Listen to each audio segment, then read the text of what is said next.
আসসালামু আলাইকুম। এটিএন বাংলার সংবাদে সবাইকে স্বাগত জানাচ্ছি। আমি ওয়াহিবা রায়ান। শুরুতেই বিআরবি কেবল সংবাদ শিরোনাম। কৃষি সমবায়ের মাধ্যমে দারিদ্র্য ঘুচিয়ে মানুষের জীবনমান উন্নয়নের আহ্বান প্রধানমন্ত্রীর। টুঙ্গিপাড়ায় দুস্থদের সহায়তা বিতরণ।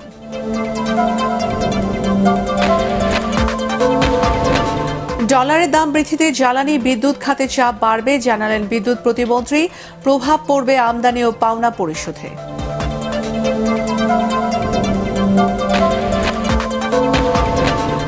বাতিল হচ্ছে বেসরকারি শিক্ষা প্রতিষ্ঠানের নিবন্ধনের মাধ্যমে নিয়োগ প্রক্রিয়া।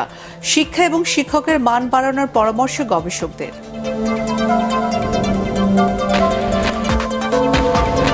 এবং নিত্যপণ্যের বাজারের উত্তাপ কমছে না। এক সপ্তাহের ব্যবধানে দাম বেড়েছে ডিম ও মুরগির। 50 টাকার কমে মিলছে না সবজি।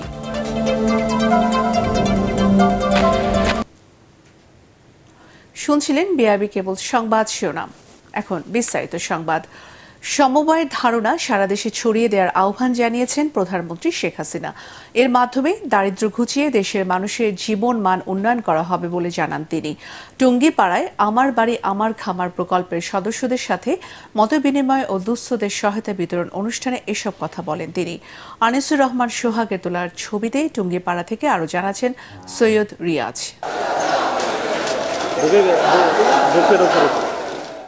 একদিনের ব্যক্তিগত সফরে রাজধানী থেকে সড়ক পথে গোপালগঞ্জের নিজের নির্বাচনী এলাকায় পৌঁছান প্রধানমন্ত্রী শেখ হাসিনা। টঙ্গিপাড়ায় পৌঁছে জাতির পিতা বঙ্গবন্ধুর সমাধিসৌধে শ্রদ্ধা জানান প্রধানমন্ত্রী। পরে ছোট বোন রেহেনা, দলীয় নেতাকর্মী ও স্বজনদের সাথে নিয়ে দোয়ায় অংশ নেন তিনি। প্রধানমন্ত্রী শেখ হাসিনা টঙ্গিপাড়ায় নিজের জমি দুস্থদের দিয়ে শুরু করেছেন সমবায় সমিতি। এসব সুবিধাভোগীদের নিয়ে উপজেলা আওয়ামী লীগ কার্যালয়ে মত বিনিময় করেন তিনি। এ সময় ব্যক্তিগত তহবিল থেকে সুবিধা বঞ্চিতদের মধ্যে সেলাই মেশিন, কৃষি ও শিক্ষা উপকরণ এবং নগদ অর্থ বিতরণ করেন প্রধানমন্ত্রী। এর আগে প্রধানমন্ত্রী বলেন, সমবায়ের মাধ্যমে দারিদ্র্য বিমোচন করে মানুষের জীবনমান উন্নয়ন করা তার সরকারের অন্যতম লক্ষ্য। সারা দেশে সমবায়ের ধারণা ছড়িয়ে দিয়ে কৃষি উৎপাদন বাড়িয়ে স্বনির্ভর বাংলাদেশ গঠনের তাগিদও দেন তিনি। এই সমবায়ের মাধ্যমে প্রত্যেকটা পরিবারকে যে সহযোগিতা করব,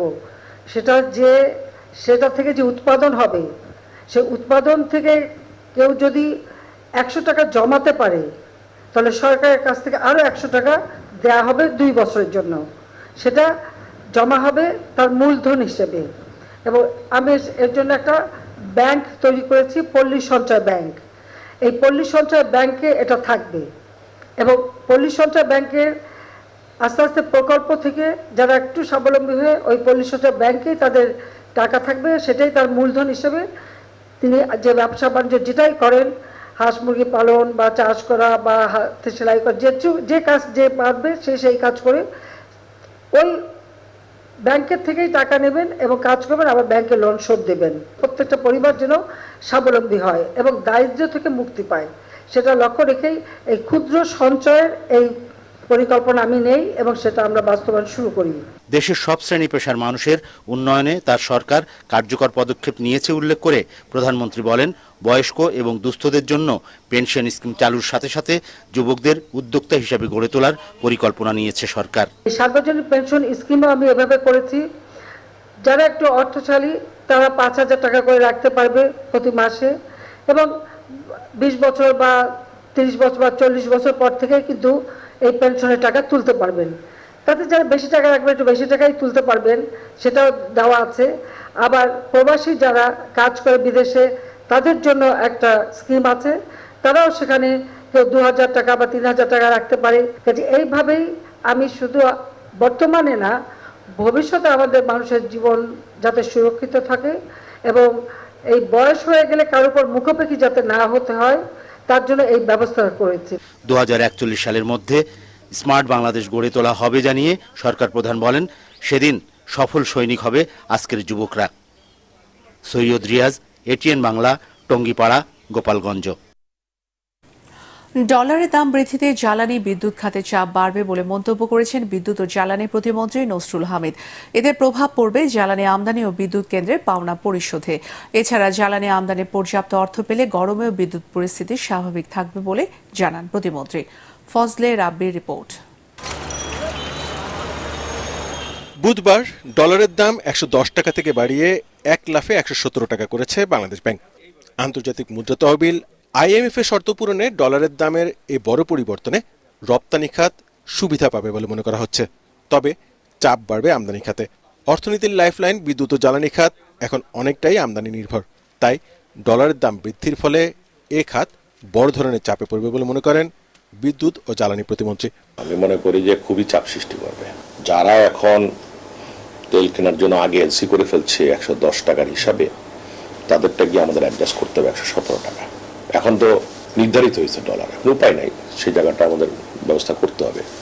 খরচ আমাদের বেশি পড়বে। বিদ্যুৎ উৎপাদনকারী প্রতিষ্ঠানগুলোর বকেয়া জমেছে 33,000 কোটি টাকার বেশি, যার পুরোটাই ডলারে পরিশোধ করতে হবে। এছাড়া নিয়মিত অন্যান্য ব্যয় মেটাতেও নির্ভর করতে হয় ডলারের উপর। এসব বিষয় নিয়ে বাংলাদেশ ব্যাংকের সাথে যোগাযোগ করা হচ্ছে বলে জানান প্রতিমন্ত্রী। ইনভেস্টমেন্টে আমাদের একটা আইন আছে, তার সম্পূর্ণ পরিমাণ তার খরচের টাকা সে রিপ্যাট্রিয়েট করতে পারবে, ইভেন কি তার লাভের অংশ রিপ্যাট্রিয়েট করতে পারবে। এটা আমাদের ইনভেস্টমেন্টের লয়েই আমাদের বলা আছে। তো সেই সুযোগ তো আমাদের দিতে হচ্ছে তাদেরকে, নাহলে তো তারা ইনভেস্টমেন্ট করবে না কেউ বিদেশ থেকে। সো একটা মাত্র কারেন্সি যেটাকে আমরা ধরে পেমেন্ট যেহেতু দিব, সেই কারেন্সিকে ধরে তোমরা আমাকে বাংলায় পেমেন্ট করবে। তো সে কারণে আমরা সেটাকে ইন্ডেক্স ধরে, ডলারকে ইন্ডেক্স ধরে আমরা পেমেন্ট করি। আমাদের মেইন যুক্তি হলো বকেয়া পেমেন্ট করা, এটা হলো বড় বিষয়। ডলারের দাম 1 লাফে 6.36% বাড়ায় বিদ্যুৎ ও জ্বালানির দাম বেড়ে যাওয়ার শঙ্কা প্রকাশ করেছেন অর্থনীতিবিদ ও ব্যবসায়ীরা। টাকার অবমূল্যায়নে বাড়তি রাজস্বের সাথে জ্বালানি আমদানির বাড়তি ব্যয় সমন্বয় করা গেলে সাধারণ মানুষের উপর চাপ কম পড়তে পারে বলেও মনে করেন তারা। ফজলে রাব্বি, ATN বাংলা, ঢাকা। বাংলাদেশের মতো ধর্মীয় সম্প্রীতির দেশ বিশ্বে আর কোথাও নেই বলে মন্তব্য করেছেন স্বাস্থ্যমন্ত্রী ডাক্তার সামন্ত লাল সেন। জাতীয় ঢাকেশ্বরী মন্দিরে মহানগর সার্বজনীন পূজা কমিটি আয়োজিত দ্বিবার্ষিক সম্মেলনে একথা বলেন তিনি। এই সময় ঢাকেশ্বরী মন্দিরে গরিব অসহায়দের চিকিৎসা সেবা দেওয়ার আহ্বান জানান মন্ত্রী। এই বাংলাদেশ সেই বাংলাদেশ যে বাংলাদেশে যখন ঈদ হয় তখন আমরা হিন্দুরা, সনাতন ধর্মীরা আমরা হসপিটালে কাজ করি, বিভিন্ন জায়গায় কাজ করি, এবং যখন পূজা হয় মুসলমান ভাইরা তখন কাজ করে। তো এইরকম সম্প্রীতির দেশ বাংলাদেশে আর ছাড়া আর কোথাও আছে বলে আমার জানে নাই। আপনারা যদি প্রতি বন্ধের দিন এখানে রুগীর গরিব বিনামূল্যে যারা গরিব শ্রেণী লোক আছে তাদের ব্যবস্থা করেন, আমি এখানে স্পেশালিস্ট পাঠানোর ব্যবস্থা করব। বেসরকারি শিক্ষা প্রতিষ্ঠানে নিবন্ধনের মাধ্যমে শিক্ষক নিয়োগ প্রক্রিয়া বাতিল হচ্ছে। আগামীতে BCS এর আদলে শিক্ষক নিয়োগ দিতে আইন করা হচ্ছে বলে জানিয়েছেন NTRC এর চেয়ারম্যান সাইফুল্লাহিল আজম। শিক্ষা গবেষকরা বলছেন, শুধু নিয়োগ পদ্ধতির পরিবর্তন করলেই হবে না, শিক্ষা এবং শিক্ষকদের মানও বাড়াতে হবে। বিস্তারিত রিপোর্টে জানাচ্ছেন মাহবুব কবির চাপল। দুর্নীতি বন্ধ করে শিক্ষক নিয়োগ প্রক্রিয়া দ্রুত সম্পন্ন করতে 2005 সালে বেসরকারি শিক্ষক নিবন্ধন ও প্রত্যয়ন কর্তৃপক্ষ NTRC গঠন করে সরকার। তাদের অধীনে গত 20 বছরে 18টি নিবন্ধন পরীক্ষায় অংশ নিয়েছেন 2 কোটির বেশি চাকরি প্রত্যাশী, কিন্তু নিয়োগ পেয়েছেন মাত্র 1.25 লাখের মতো। নিবন্ধনে উত্তীর্ণ হয়েও চাকরি পাননি অনেকেই।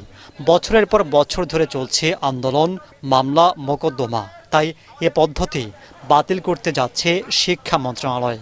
আগামীতে বিজ্ঞপ্তি প্রকাশের পর পরীক্ষার মাধ্যমে নিয়োগের সুপারিশ করা হবে।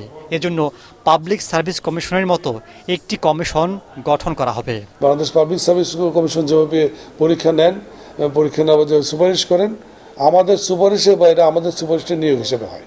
তো আমাদের জন্য আইন হলে যে জিনিসটা হবে, আমাদের আর সার্টিফিকেট ইস্যুর বিষয় থাকবে না, তখন বয়স এবং 35 বছর বা 3 বছর এই বিষয়গুলো ওইখানে ম্যাটার করবে না। আমরা একটা ড্রাফট আইন প্রণয়ন করেছি এবং ইতিমধ্যে মন্ত্রণালয় থেকে এটি মাননীয় মন্ত্রী স্বাক্ষর হয়ে পরবর্তীতে ক্যাবিনেটে উঠবে এটা।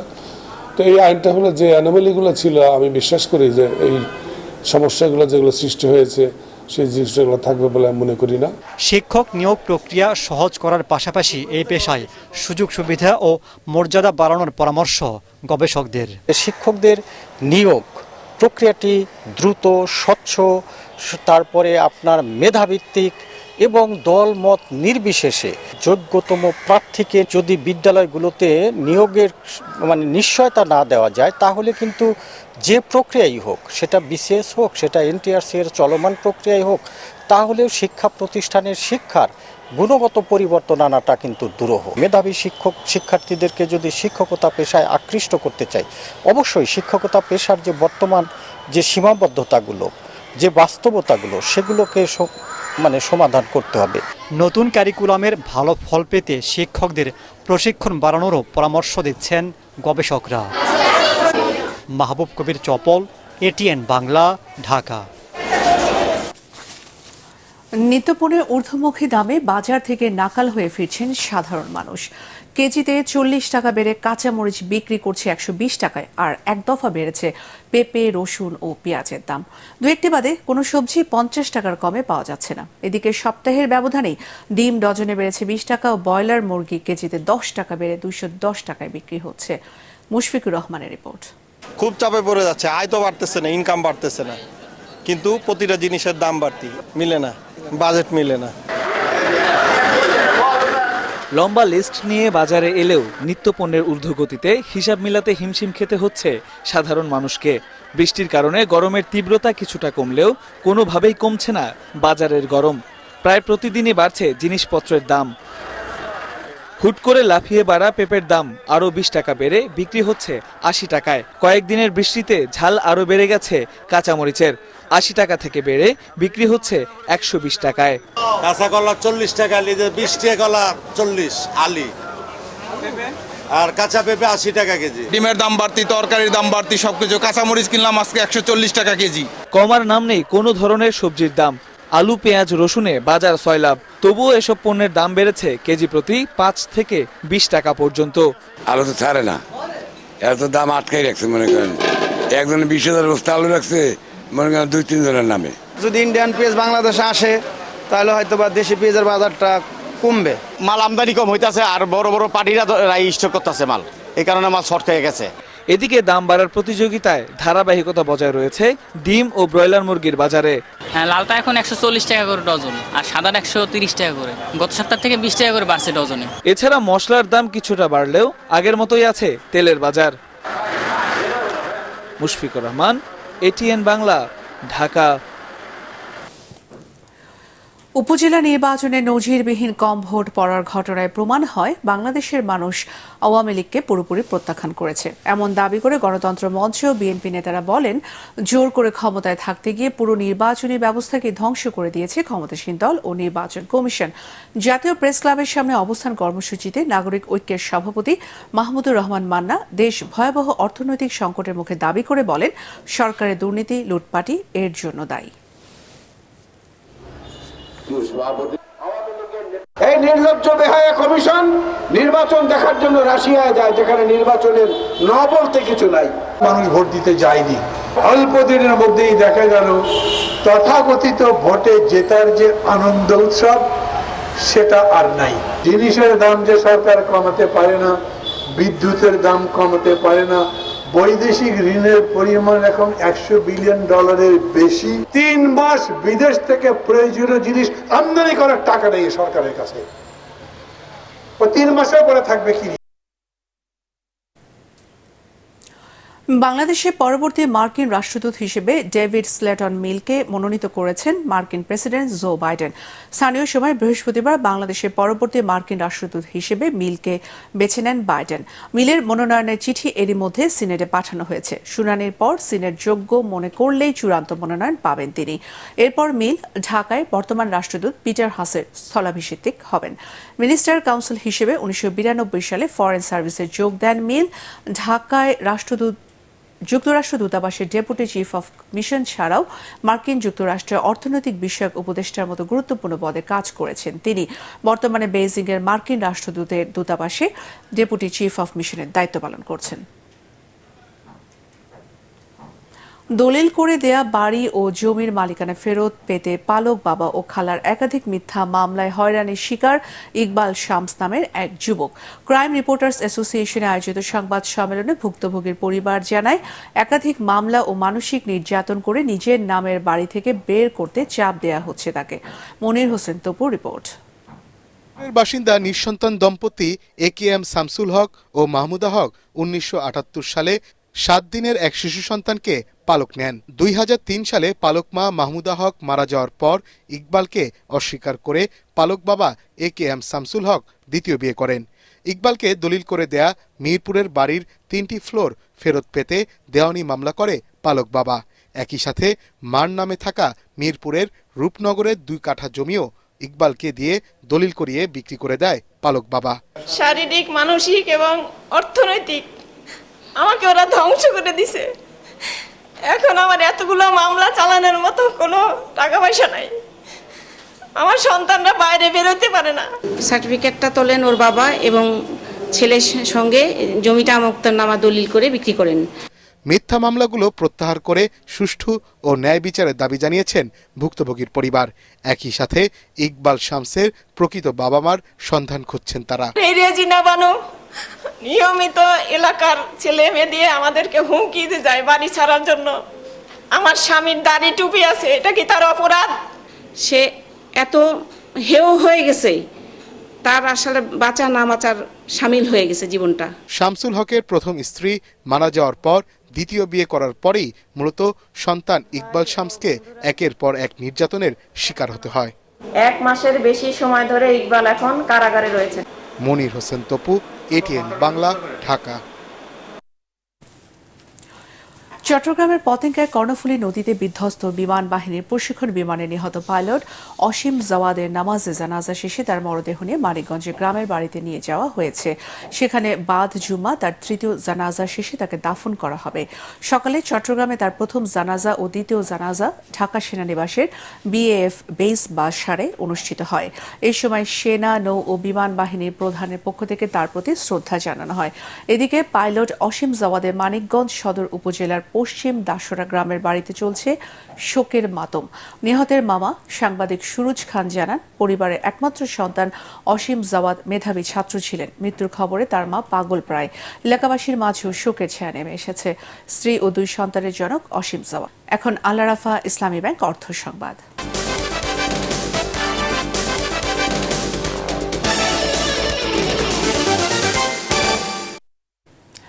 মালয়েশিয়ার নাম্বার 1 অটোমোটিভ ব্র্যান্ড প্যারাডোয়া গাড়ি বাংলাদেশে আনলো PHP মোটরস লিমিটেড। গতরাতে রাজধানীর একটি হোটেলে জমকালো আয়োজনে এর গ্র্যান্ড লঞ্চিং হয়।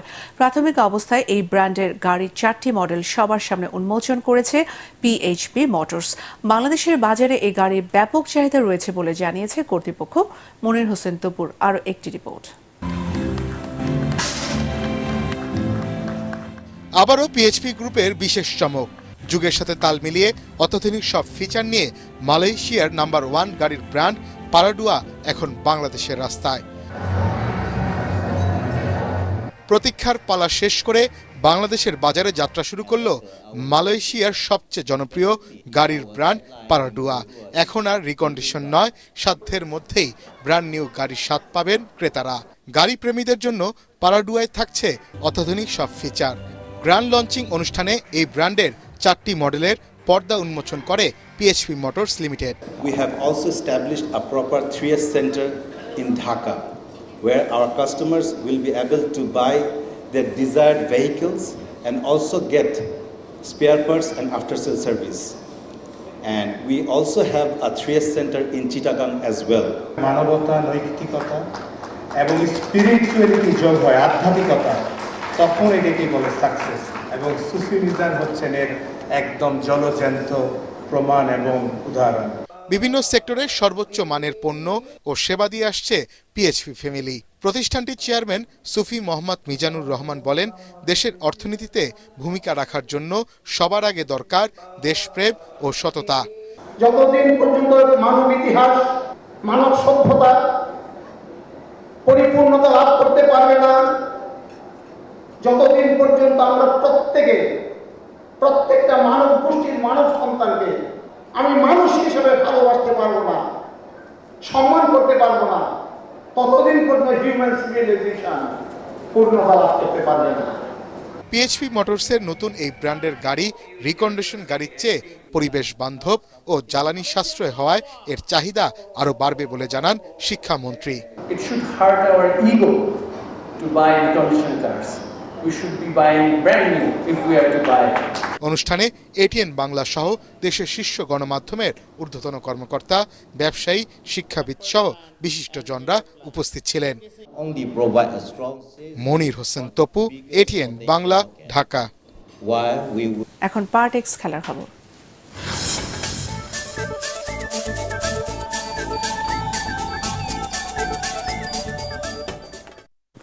পাঁচ ম্যাচ সিরিজের চতুর্থ টি-20তে বিকেলে জিম্বাবুয়ের মুখোমুখি হবে বাংলাদেশ। টানা 3 জয়ে চট্টগ্রাম পর্বে সিরিজ নিশ্চিত করেছে টাইগাররা। বিশ্বকাপের আগে এবার ক্রিকেটারদের পরখ করে নেওয়ার সুযোগ নির্বাচকদের। সেই লক্ষ্যে শেষ 2 ম্যাচের স্কোয়াডে আনা হয়েছে 3টি পরিবর্তন। ফিরেছেন সাকিব আল হাসান, মুস্তাফিজুর রহমান ও সৌম্য সরকার। পেসার তাসকিন আহমেদ বলেন, ভালো পারফর্ম করে বিশ্বকাপের আগে নিজেদের আত্মবিশ্বাস বাড়িয়ে নিতে চান তারা। মিরপুর শেরে বাংলা জাতীয় স্টেডিয়ামে খেলাটি শুরু হবে সন্ধ্যা 6টায়। আনফরচুনেটলি আমাদের অনেক রকম কথাই শুনতে হয়, কিন্তু যখন খেলতে নামে যেই অপোজিশন হোক সেটা দিয়ে চেষ্টা করি। হ্যাঁ, সামটাইমস ভালো হয়, খারাপ হয়, কিন্তু এই ইমপ্রুভমেন্টের ধারাটা রেখে সবাই খেলার চেষ্টা করি এবং সবার মধ্যে এটাই লক্ষ্য যে ওয়ার্ল্ড কাপে কিভাবে ভালো করা যায়। শেষ করার আগে বিআরবি কেবল সংবাদ শোনাম আরও একবার। কৃষি সমবায়ের মাধ্যমে দারিদ্র্য ঘুচিয়ে মানুষের জীবনমান উন্নয়নের আহ্বান প্রধানমন্ত্রীর। টুঙ্গিপাড়ায় দুস্থদের সহায়তা বিতরণ।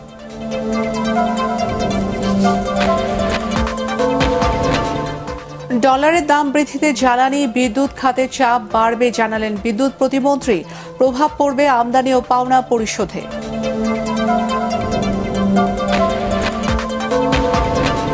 বাতিল হচ্ছে বেসরকারি শিক্ষা প্রতিষ্ঠানে নিবন্ধনের মাধ্যমে নিয়োগ প্রক্রিয়া। শিক্ষা ও শিক্ষকের মান বাড়ানোর পরামর্শ গবেষকদের।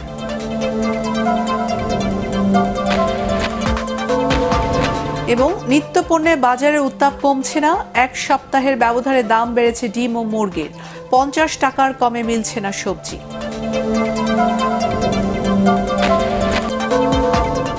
পরবর্তী সংবাদ দেখার আমন্ত্রণ জানিয়ে এখনকার মতো শেষ করছি।